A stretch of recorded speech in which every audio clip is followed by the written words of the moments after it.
নদীটা শুকিয়ে গেছে। গত বছর এখানে আসছিলাম ঘুরতে, এত সুন্দর পরিবেশ, চমৎকার পরিবেশ ভাই, ঠান্ডা বাতাস, মিষ্টি বাতাস। যদিও ভাটা, তো ভাটার কারণে নদীতে পানি নাই,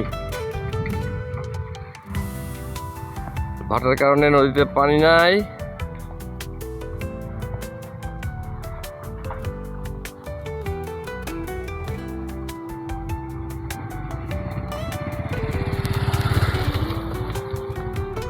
একটা সুন্দর জায়গা খুলনার ভিতরে, খুলনার থেকে খুব দূরে নয়, আবার খুব কাছেও না। খুলনা থেকে মোটর সাইকেলে আসতে হয়তো 15-20 মিনিট লাগে। খুলনা শহরের বাইরে, এটা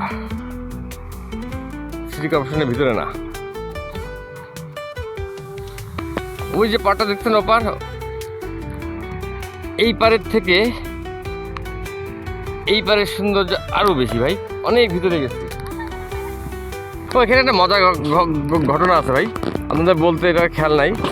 ঘটনা হচ্ছে, গত বছর আমরা দুজনে মোটরসাইকেল এখানে পার হচ্ছিলাম, পার হলে ঠিক এই যে জায়গাটা দেখছেন, এই যে ইট দেখা যাচ্ছে, এই জায়গাটা, এই যে খাম্বাটা, এই যে খাম্বা, এখানে টোল ঘর ছিল, টোল আদায় করতো এই ব্রিজের, এরা এখানে টোল আদায় করে। টোল হচ্ছে যাওয়ার সময় মোটরসাইকেল নিয়ে পার হলে 15 টাকা করে নেয়। তা আমরা তো যাবো, পার হবো, আবার ঘুরে এবারের থেকে আবার বেরোয় আসবো। তা আমরা বললাম তাহলে একবার আপনি 15-30 টাকা রেখে দেন।